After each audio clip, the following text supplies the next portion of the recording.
አኮኩሉ ፋሚሊ የመረጃ የምክርና የአውታረ መረብ መድረክ ነው። ለእናንተ ጠቃሚ የሆኑ መረጃዎችን በጤና፣ በትምህርት፣ በንግድና በተለያዩ የማህበራዊ ጉዳዮች ይዘላችሁ ይቀርባል። ከተማይቱ በገዛ ወታደሮቿ ተወራለች። ነዋሪውም ተጨንቋል። ወላጆች እንኳን ልጆቻቸውን ይዘው ውጪ አየር ለመቀበል ለማናፈስ መራመድን አቁመዋል። ለምን ቢባል ያለው አስተዳደር የትራምፕ አስተዳደር የዲሲ ወይም ዋሽንግተን ዲሲ ከተማ ከመጠን የበለጠ ወንጀል ተስፋፍቶባታል። ይሄንን ማስቆም አለብኝ ብሎ ነው። ግን ያመጣቸው 4 የመንግስት ድርጅቶች ናቸው። አይሲ ኢሚግሬሽን ኤንድ ከስተምስ ኢንፎርስመንት ህገወጥ ስደተኞችን እያሰረ የሚይዝና ከሀገር እንዲወጡ ስራውን የሚሰራ ነው። በሁለተኛ ደረጃ ድረግ ኢንፎርስመንት ኤጀንሲ ህገወጥ የአሽሽ ያደንዛዥ ዝውውሮችን የሚቆጣጠር ነው።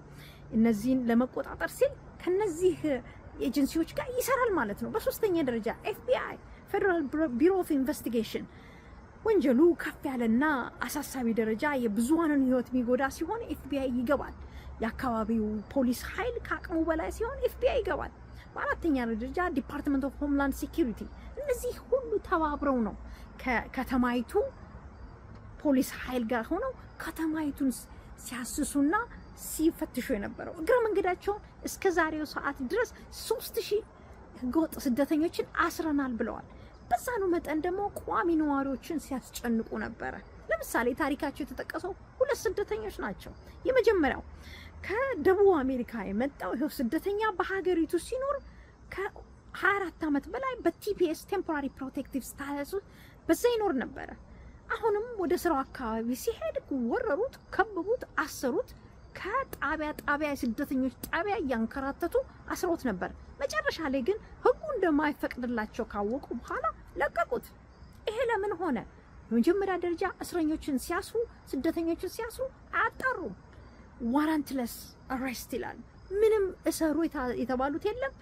አንዱን ከአንዱ ሳይለዩ በጅምላ ነው የሚያስሩት። ይሄ ሀገሪቱን ከተማይቱን በተለይ አሸብሯል።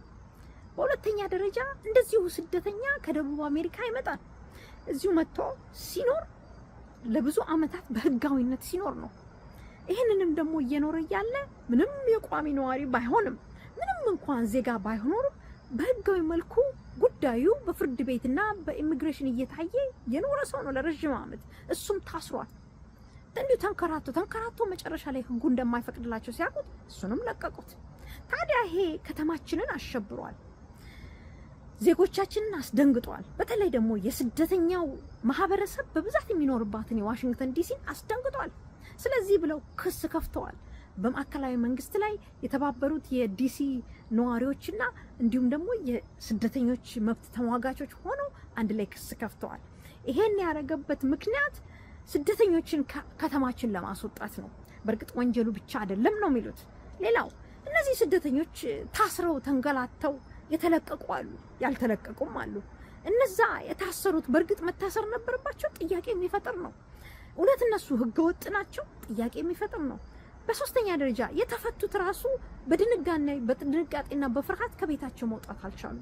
ቤተሰቦቻቸውና እነሱን ጓደኞቻቸውን ሁሉንም አስደንግጧል። ይሄ በዜጎች ላይ ሆን ብሎ የሚደረግ የማስፈራራት፣ የማስደንገጥ፣ የማስበርገግ ስራ ነው በሚል ነው የዲሲ ነዋሪዎች ክስ የከፈቱት። እንግዲህ ክሱ ወዴት እንደሚሄድ እናያለን። አሁንም የዜጎች መብት ይከበር ነው ጥያቄያቸው። የማሰር ወረቀት ሳይሰጣቸው፣ ትዕዛዝ ሳይሰጣቸው ከፍርድ ቤት እነዚህ የተባበሩት 4 የመንግስት ድርጅቶች እስረኞችን፣ ስደተኞችን ማሰር የለባቸው። ሊንኩን አስቀምጥላችኋለሁ፣ ገብታችሁ አንብቡት። መልካም ጊዜ። ዌብሳይታችንን akolkulufamily.com ይጎብኙ። በሶሻል ሚዲያም ተከተሉን። አኮኩሉ ፋሚሊ